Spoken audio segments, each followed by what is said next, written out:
Dan, I have compiled a lengthy list to run down for today's episode of the Wood Hounds podcast. Really? You didn't.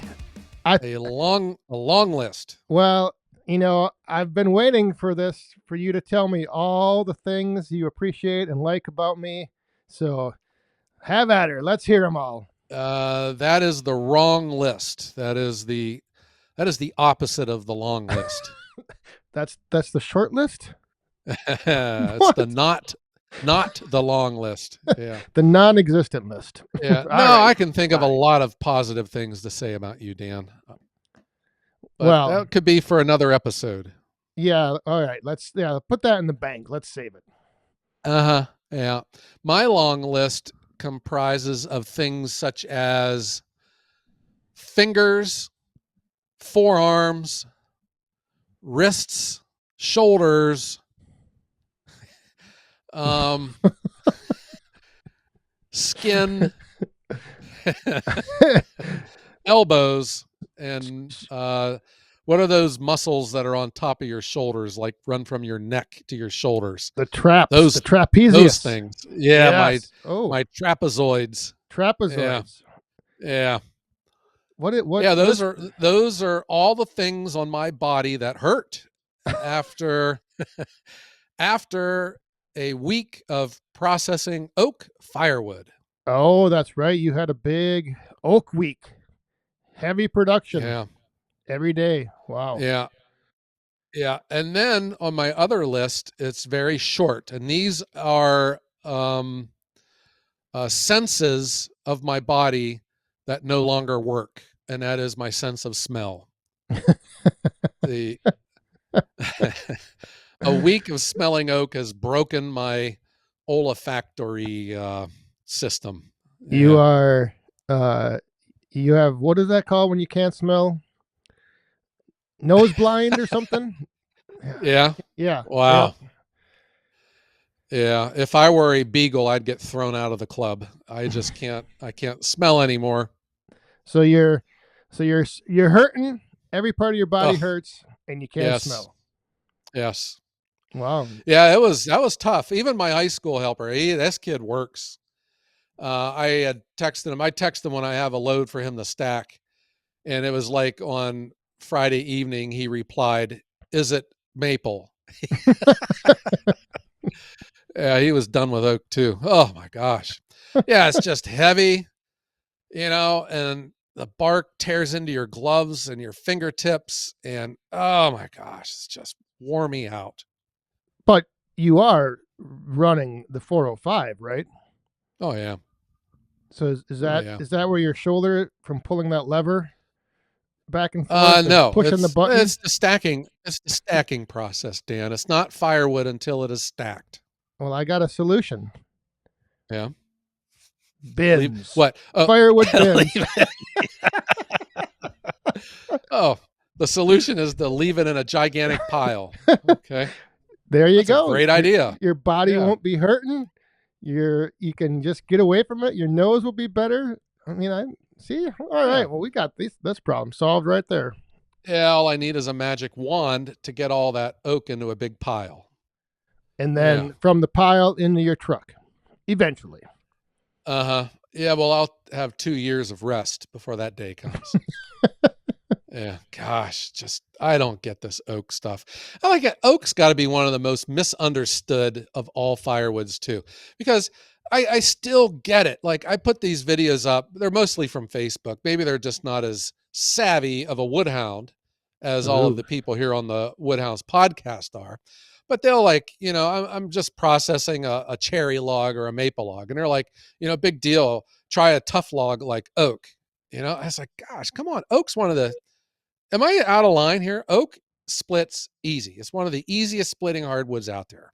Yes. I think it splits. I think it splits easier than maple. There's like this, it's hard to explain it. And I got the same theory about the way it cuts. Cause my chain lasted forever cutting oak. Oak is like a dense, heavy, waterlogged, just dripping wet wood. But it's kind of like when you cut it with a saw, it like cuts soft. you know? And when it splits, it kind of tears like fabric. It doesn't, it's not hard like hickory, which will, dull your chain out pretty quick. Right. Even maple, maple makes a cracking noise when you split it. Oak just splits easy. I don't know. But everyone just thinks it's just this brutal wood, and it's brutal on the nose. I'm here to tell you. I think it's I think it has to do with people associating that hardwood and like, long lasting fire Yeah. burning oak is like the king. But yeah, it splits. It's if you got straight grain oak, it splits real easy. Yeah. But you can run into the knots and the crotches that can be difficult to split. Yeah. Not if But you you have just a avoid it. hydraulically driven steel. That's true. I think it splits easy. And if it still doesn't split, let's go. I throw it into my neighbor's yard at night. Problem solved. There you go. Uh huh. Yeah, but man, my nose. Oh wow, that just that odor just kills me. Just oh my gosh, there cannot be. I can only think of a few other smells that are more unpleasant. Well, so you're saying though we won't be able to take in that aroma in the sight of that pile of oak when we come down to the expo, but what are the logs you have waiting to be split at the expo? There. Well, I still got more oak to process at my yard. That's just as much as I could I could handle in in this time. So I've just put oak on hold. And I'll take a little break, and then we'll get back at it again. But over at the Trumbull County Fairgrounds, the site of the 2025 International Firewood Expo, there's some really nice processor logs, straight and skinny. And there was this one beech log I couldn't take my eyes off of. It's just beautiful. I'm starting to become a big fan of beech. And then the nicest log that I saw turned out to be, I thought it was poplar. Log hauler Jesse said it was quaking aspen, Oh which yes, is like aspen. like a poplar, but man, it's a Right. gorgeous log. And then he brought in from his yard. It was a logger gave it to him. I think it was just the guy was just trying to get it out of his life. It was like an 80-foot elm, and it Ooh. was cut into three lengths. And I had the one was like 25 inches round. I was like, well, this is going to be a lot of fun. Yeah, where is that going through? Yeah, we'll give it to the splitter company that gives us the most hassle. We'll say, here you go. Yeah, no, we got some elm, man, big elm, but we got some sawmills showing up too. So maybe we'll give them a saw log. Elm makes Oh, nice there you boards. go. Yeah. Yeah.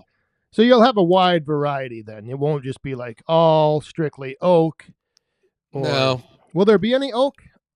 Um, I'm pretty sure there were some oak in that. So Nathan Baird, my go-to logger, brought 2 loads in, and it had just about every species you can think of in it, except softwoods.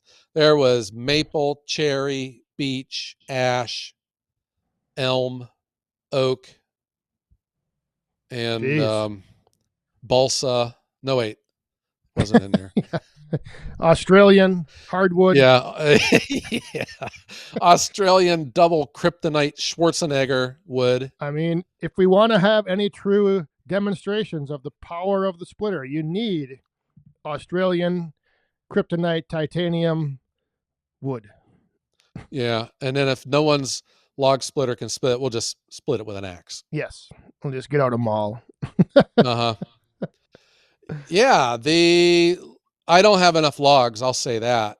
We have a plan in place, but there's just some of these things that are out of my control because I don't have a log truck at my disposal, and I don't have a readily big supply of logs at my disposal. But the other thing too is the weather. There's not a lot of logs being moved right now because everyone's mudded out of the forest, and that was where I was able to get those logs that came in the wintertime. just for that very reason, because it'd be a kind of a sad Firewood Expo with no firewood. And you have 2 days, so you have to have kind of like balance that out. So you don't Yeah. want them to run all their logs on day one. You got to save some for day two. Yeah, if we're short on logs on Friday, I'll walk up to like a log splitter and I'll say, "Hey, look over there." And then they'll like turn to look and I'll like take the key out of their splitter. I'll give it back to them on Saturday.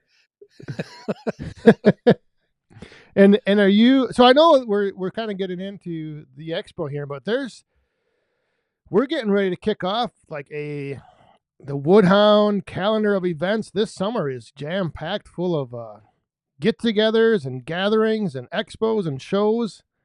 There's Yeah, there all are. kinds of stuff going on. There are. So there's one coming up pretty quick, isn't there? Yeah, 2 days after this episode releases, it's the Hoosier Firewood Hysteria down there in Indiana. Oh wow. What's that all about? That's K&L Firewood. Every year, Mike. yes, Mike's a they nice guy. do it's kind of like a benefit for a campground that's run by veterans. They go there and they split a year's worth of firewood for that campground. Oh wow. And they end up splitting. I don't know how they're going to have used all the wood that they split last year, unless Uh-huh. they had like a eternal fire burning in one of the campsites all year long. But they make a lot of wood at that show. I remember seeing some video of it. Was it last year or the year before? It's been multiple years now, hasn't it? Yes. But I saw like they had those barns with the bays in them and stuff, and they were stuffed to the rafters. Yeah. That was last year. I think is when they produced the most that they ever had. I think this is the third year that they're Are they doing it. running saws also, or just Yes. splitting? They're doing Everything. everything. Yep. Huh. Well, that's Yeah. good. Yeah, that event captures, I think, the character of the firewood niche on YouTube, and it's not just a bunch of nice people that are going there to give, but the manufacturers are getting involved. They're showing up with machines. Right. Yeah, it's definitely a coming together of the community. The Wood Hounds are rallying and Well, kicking off the summer. that's what firewood is and does. It brings people together. Yes. Yeah, since the days that we lived in caves. That's how I think humans became social animals was, we lit fires and we'd sit around the fire and started cooking our food. Right. And then, so we have that in this coming weekend, the first weekend of Uh-huh. April. All right. Then we have the first weekend of May, the International Firewood Expo. There we go. Yes. There we go. Yeah, the big one. The international one. The international one. Yeah. It's not just a Ohio. national. It's inters. The inters are coming. The Heck inters. yeah, man. Yeah. So are you ready? Well, ready is an interesting term. So I have a plan. I think we're on schedule. There's still some things that are, the things that that I worry about the most is obviously the weather, which is out of my control. But you still worry about it. The log supply and the machinery to get stuff moved around. I have a team. I have people that are willing to help, and I take care of them, by the way. But it's just. Wait, what? I mean, I worry about was I like not on that team? Maybe I missed it. I must have left early last year.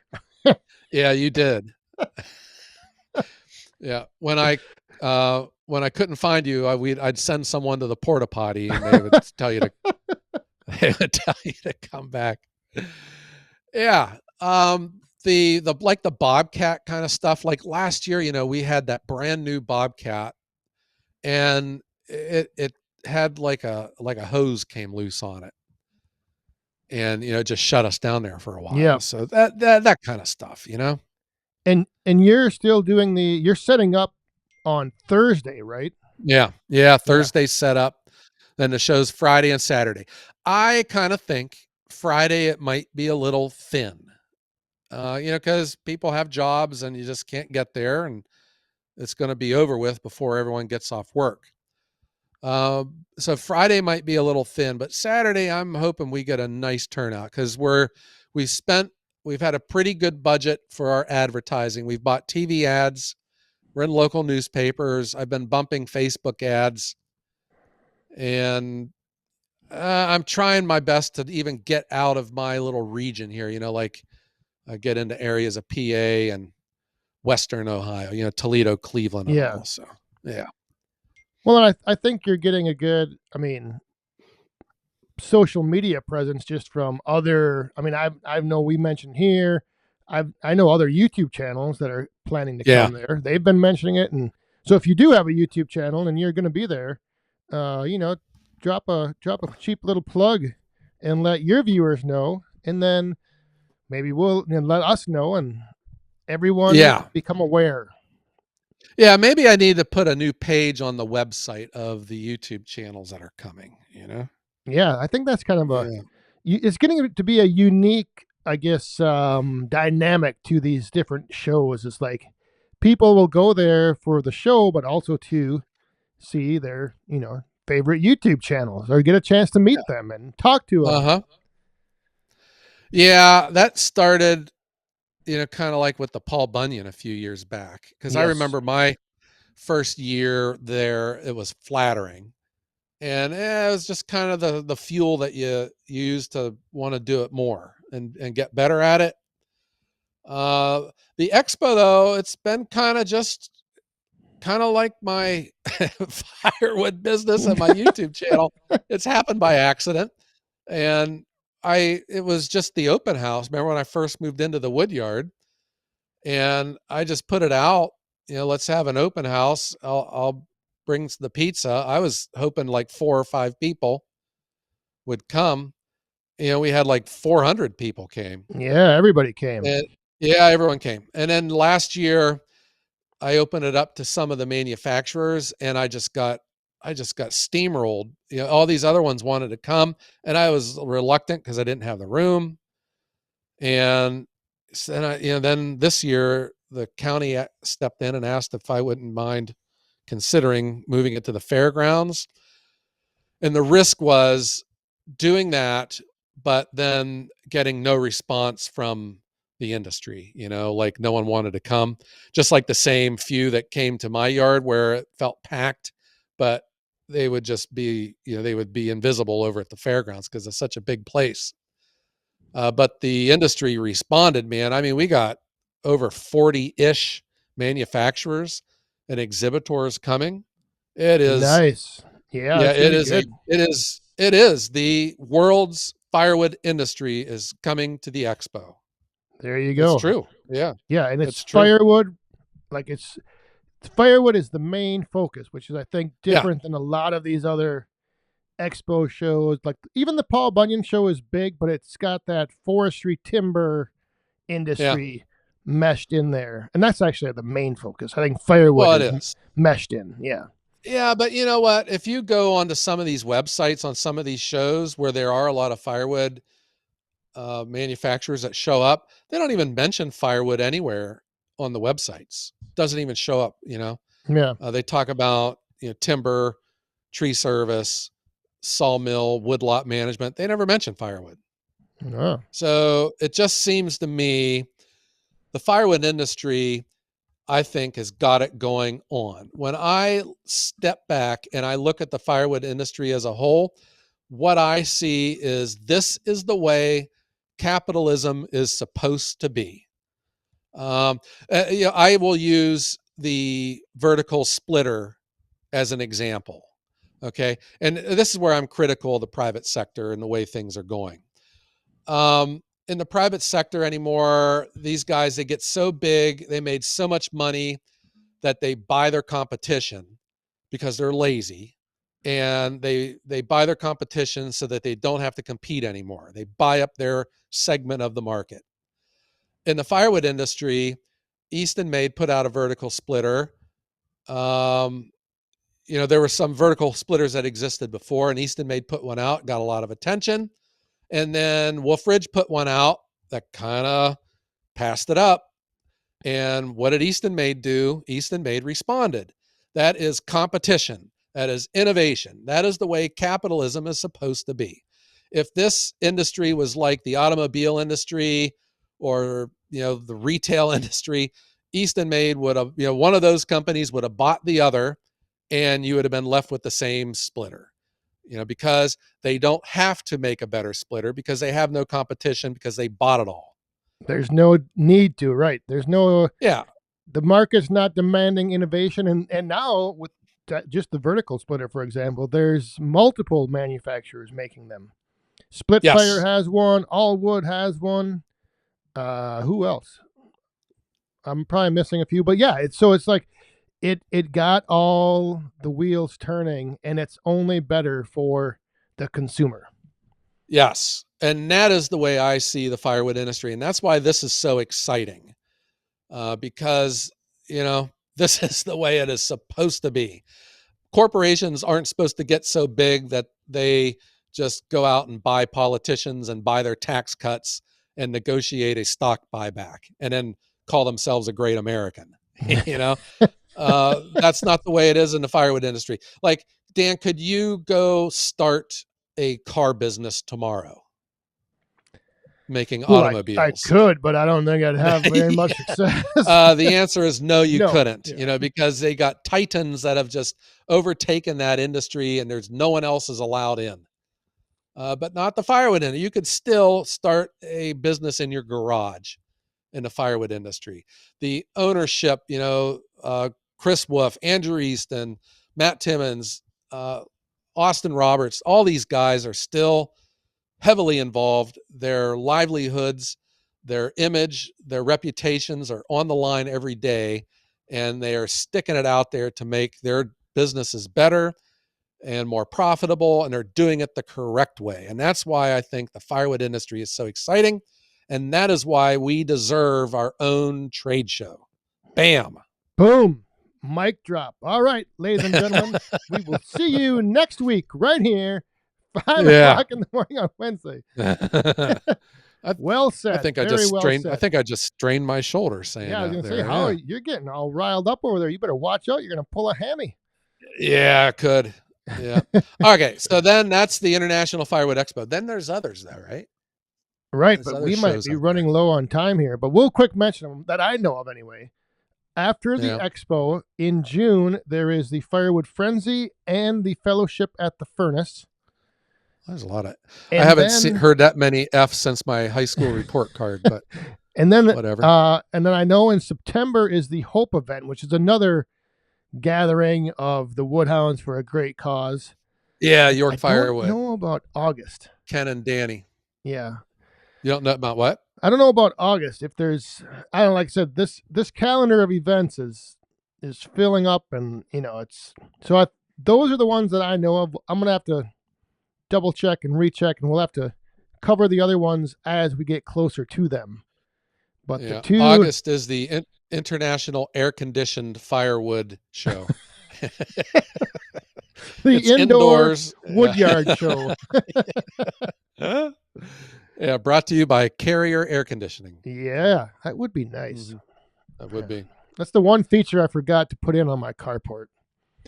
Air conditioning. Air conditioning. Yeah. Oh, yeah. You need a gigantic fan. Well, I've got a lot of fans to pick from, but not too many gigantic. Oh, you kill me. All right. Well, ladies and gentlemen, I don't know, Joe. I think you need to go dive into that tub of Ben Gay. Yeah. And cover your body with something to soothe your sore muscles. My everything hurts. Yeah. My hair hurts. Jeez. And I am going to go try to narrow down and hone in on this calendar of events. I will report back. But there's a lot going on, folks. So stay tuned and come right back here to the #1 firewood podcast in the world, the Wood Hound. Yeah. Maybe if you know of one that we've missed we're not talking about the big trade shows, obviously, I guess, but the ones that have been driven by the Wood Hound community. Let us know if we forgot one. Yeah. Yeah. And while we're forgetting, we can strike up the band. Boom. Struck. Okay. Since the band has been strucken, let's tell everyone out there, thank you for tuning in and helping make the Wood Hounds the #1 Firewood podcast in the world. And we'll see you back here next Wednesday, 5 a.m. Eastern, and we'll see you at all of these upcoming events. Yeah, be there or be square. Right. Yeah. All right. Well, Dan, let's tell everyone out there to be at the Expo and attend all these Firewood events if you can. And while you are attending, have a great day.